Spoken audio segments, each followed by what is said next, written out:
Gold, trusted gold buyers. మీరు తాకట్టు పెట్టిన బంగారాన్ని విడిపించి ఈ రోజు ఉన్న మార్కెట్ ధరకు కొనబడను.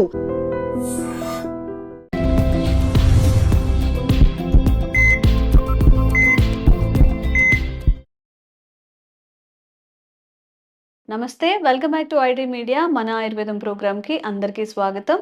సో ఈరోజు యూరిక్ యాసిడ్ ఫామ్ అవ్వడం వల్ల మన బాడీలో ఎలాంటి మార్పులు జరుగుతాయి? గౌట్ అంటూ ఉంటారు కదా, మన కాలి బొటన వేలు దగ్గర వాపుగా రావడం, లేకపోతే స్వెల్లింగ్ రావడం, ఇలాంటివన్నీ జరుగుతూ ఉంటాయి. మీరు కూడా ఇష్యూస్ ఎప్పుడైనా ఫేస్ చేశారా? సో ఫేస్ చేసి ఉన్నా, లేకపోతే ఇప్పుడు ఎవరైనా ఫేస్ చేస్తున్నా కానీ మన ఆయుర్వేదంలో ఎలాంటి చిట్కాలు ఉన్నాయి, దాని నుంచి ఎలా బయటపడాలి తెలుసుకుందాం. ఆయుర్వేద వైద్యంలో తనకంటూ ప్రత్యేక స్థానం ఏర్పరచుకున్న చిట్టిపొట్ల మధుసూదన్ శర్మ గారు, సార్తో మాట్లాడిద్దాం. నమస్తే సార్. నమస్తే అమ్మా. సో ఈ యూరిక్ యాసిడ్ వల్ల గౌట్ అనేది వస్తుంది. అసలు యూరిక్ యాసిడ్ ఫామ్ అవడానికి రీజన్స్ ఏంటి? యూరిక్ యాసిడ్ అనేది మన బాడీకి అంత నష్టం చేకూరుస్తుందా? ఈ మధ్య కాలంలో ఈ సమస్య విపరీతంగా పెరిగిపోతుందమ్మా. అంటే మన బ్లడ్లో యూరిక్ యాసిడ్ లెవెల్స్ విపరీతంగా పెరిగిపోవడం చేత కొంతమందికి ఈ కీళ్ళ నొప్పులు, ఈ మోకాళ్ళ నొప్పులు, ఈ సమస్య కలుగుతుంది. అదేవిధంగా కొంతమందిలో స్టోన్స్ సమస్య అమ్మా, కిడ్నీ స్టోన్స్ అంటారు కదమ్మా, కిడ్నీ స్టోన్స్ కూడా యూరిక్ యాసిడ్ వల్ల కలిగేటువంటి పరిస్థితి ఏర్పడుతూ ఉంటుంది. యాక్చువల్గా ఈ యొక్క శరీరంలో బై ప్రొడక్ట్స్లో భాగంగా యూరిక్ యాసిడ్ కూడా అందరిలో ఉత్పత్తి అవుతుంటుందమ్మా. సో పరిమితికి మించి ఇది ఎక్కువ ఉత్పత్తి అయినప్పుడే ఈ సమస్యలన్నీ కలుగుతాయి. సో సర్వసాధారణంగా కొంత శాతం వరకు ఈ కిడ్నీసే ఫిల్టర్ చేసేసి ఇబ్బంది లేకుండా చేస్తుంటాయమ్మా. సో ఒక్కొక్కసారి పరిమితికి మించి మరి యూరిక్ యాసిడ్ బాడీలో ఎక్కువ ప్రొడ్యూస్ అయినప్పుడు కీళ్లకు సంబంధించినటువంటి సమస్యలు కానీ, ఇట్లా నేను చెప్పినట్లు ఈ స్టోన్స్ కిడ్నీలకు సంబంధించినటువంటి సమస్యలు కానీ రావచ్చుమా. సో దీనికి కారణం ఏంటంటే ఎక్కువగా ప్రోటీన్ ఫుడ్ తీసుకోవడమా. ప్రోటీన్ ఫుడ్ తీసుకోవడంలో కూడా ముఖ్యంగా నాన్ వెజిటేరియన్లో ఉన్నటువంటి ప్రోటీన్ తీసుకోవడం వల్ల ఎక్కువ శాతం మందిలో కలుగుతుంది. వెజిటేరియన్స్ ఉన్నటువంటి ప్రోటీన్ తీసుకోవడం వల్ల కంపారిటివ్లీ తక్కువ ఉంటుంది. నాన్ వెజ్లో ప్రోటీన్ శాతం ఎక్కువ ఉంటుంది. అలాంటి ప్రోటీన్ తీసుకున్నటువంటి వాళ్ళలోనే యూరిక్ యాసిడ్ లెవెల్స్ బ్లడ్లో పెరిగిపోతుంటాయి అమ్మా. లక్షణాలు కూడా పెరిగిపోతుంటాయి. ఇంకోటి ఏంటంటే ఈ యొక్క ఆల్కహాల్, లిక్కర్స్ విపరీతంగా తీసుకునేటువంటి వాళ్ళలో కూడా యూరిక్ యాసిడ్ లెవెల్స్ పెరిగిపోతుంటాయి. ఈ విధంగా మానసిక ఒత్తిడి, తర్వాత ఈ షుగర్ ఉన్నటువంటి వాళ్ళలో కొన్ని రకాలైనటువంటి ఔషధాల వల్ల కూడా యూరిక్ యాసిడ్ లెవెల్స్ పెరిగిపోతుంటాయమ్మా. ఈ విధంగా రకరకాల కారణాల వల్ల యూరిక్ యాసిడ్ లెవెల్స్ పెరిగిపోతుంటాయి. సో పరీక్ష చేయించుకున్నప్పుడు మనకు స్పష్టంగా తెలుస్తుంది యూరిక్ యాసిడ్స్ పెరగడం వల్ల ఈ లక్షణం, ఈ యొక్క సమస్య కలిగిందని చెప్పేసి. మరి ఈ యొక్క యూరిక్ యాసిడ్ లెవెల్స్ను తగ్గించుకొని ఆ సమస్య నుంచి బయటపడాలంటే, అంటే కీళ్ళ నొప్పుల సమస్య కానీ, లేకపోతే కొంతమందికి యూరిక్ యాసిడ్ లెవెల్స్ బాగా పెరిగిపోయినప్పుడు ప్రథమ దశలో ఈ బొటన వేలు మొదట వాచేస్తుందమ్మా, వాపు వచ్చేస్తుంది. అంటే రాత్రిపూట హ్యాపీగా భోంచేస్తారు, కుటుంబ సభ్యులతో బాగా వ్యాపకంగా టైంపాస్ చేసుకుంటారు. ఉదయం లేచేసరికి బొటన వేలు భాగం, కుడి బొటన వేలు కానీ ఎడమ బొటన వేలు కానీ, మోకాలు కాలుదమ్మా, కాలు యొక్క కుడి బొటన వేళ్ళు కానీ ఎడమ బొటన వేళ్ళు కానీ విపరీతంగా వాచేసి ఎర్రగా తయారైపోయి మంట, పోటు, సలుపు, అసౌకర్యం కలుగుతాయమ్మా. ఉదయం పూట అడుగేయాలన్నా ఇబ్బంది పడతాడు అన్నమాట, అంత పోటు ఉంటుంది. సో కొంతమంది అట్లా వస్తుంది, కొంతమందిలో మాత్రం అట్లా కూడా రాదమ్మా. సో కీళ్ళ నొప్పుల రూపంలోనూ మరొక రూపంలోనూ ప్రత్యక్షం అవుతుంది. ఎక్కువ శాతం మందిలో మాత్రం ఇట్లా వస్తుంటుందమ్మా. సో దీనికి మంచి రెమెడీ ఉందమ్మా. దీనికి వెల్లుల్లి చాలా చక్కగా పనిచేస్తుంది. వెల్లుల్లి, గార్లిక్, దాన్ని ఏం చేయాలంటే వెల్లుల్లి రెబ్బలు తీసుకొని ఒక 50 గ్రామ్స్ వెల్లుల్లి రెబ్బలు తీసుకోవాలి. అందులో 50 గ్రామ్స్ శొంఠి పొడి కలిపేసేయాలి.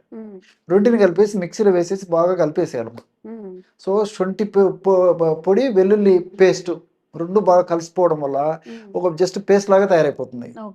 దాన్ని అంతా తీసేసుకొని అందులో 50 ml స్వచ్ఛమైనటువంటి నెయ్యి, 50 ml స్వచ్ఛమైనటువంటి తేనె, ఇవి కూడా కలుపుకోవాలి. అంటే 50 గ్రామ్స్ వెల్లుల్లి పేస్టు, 50 గ్రామ్స్ శొంఠి పొడి, 50 ml తేనె, 50 ml నెయ్యి, ఇది ఆ ఫార్ములాలో కలిసినటువంటివి. ఇవన్నీ బాగా కలిపేసేసి ఒక గాజు సీసాలో నిల్వ ఉంచుకొని ఒక జస్ట్ అర చెంచా ఉదయము, అర చెంచా రాత్రేమో సో తినేసేసి చప్పరించి మింగొచ్చు. లేకపోతే ఒక కప్పు గోరువెచ్చని నీళ్ళలో కలిపి కూడా తీసుకోవచ్చు. లేకపోతే చప్పరించి మింగేసేసి కాస్త గోరువెచ్చని నీళ్ళు తాగినా సరిపోతుంది. ఈ విధంగా క్రమం తప్పకుండా రోజు 2 సార్లు ఈ యొక్క ఔషధాన్ని ఈ పద్ధతిలో వాడుకోవడం వల్ల యూరిక్ యాసిడ్ లెవెల్స్ చాలా త్వరగా, శీఘ్రంగా, వెంటనే తగ్గేందుకు ఈ ఔషధం చాలా చక్కగా ఉపయోగపడుతుందమ్మా.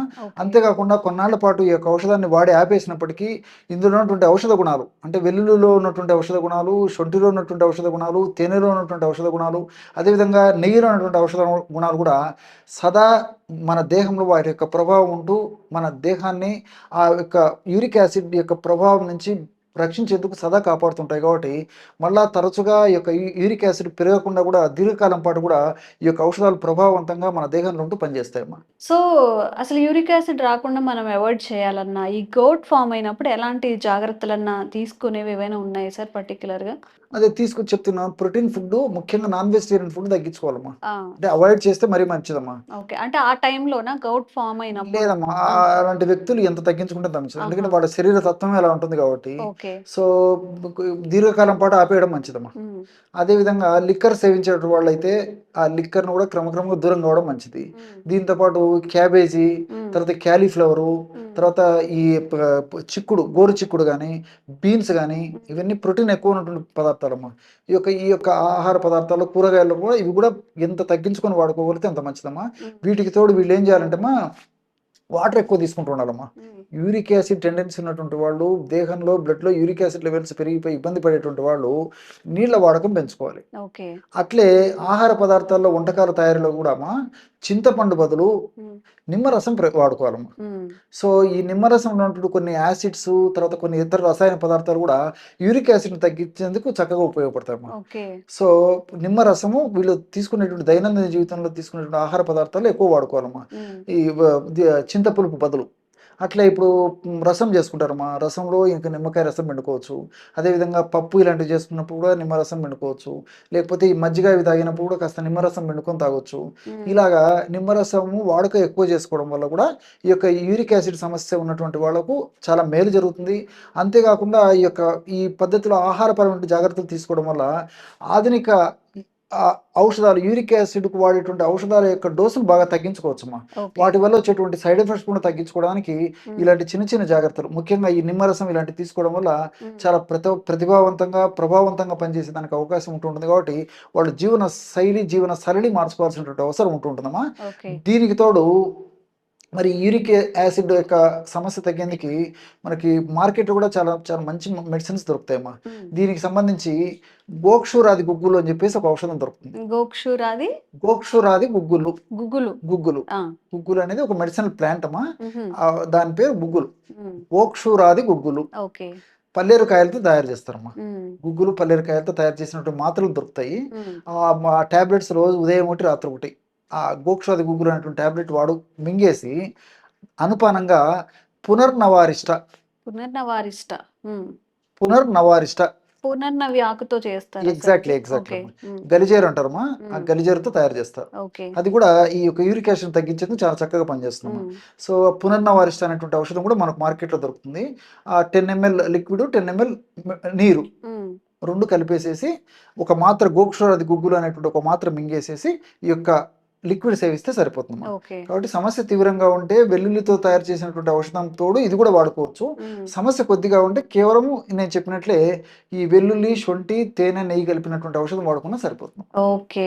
సో ఎవరైనా కానీ ఈ గౌట్ బారిన పడిన వాళ్ళు, ఈ పెయిన్ని ఎక్స్పీరియన్స్ చేసిన వాళ్ళు మళ్ళీ రాకుండా ఈ జాగ్రత్తలు తీసుకోవచ్చు. వచ్చిన వాళ్ళు కూడా యూజ్ చేయొచ్చు.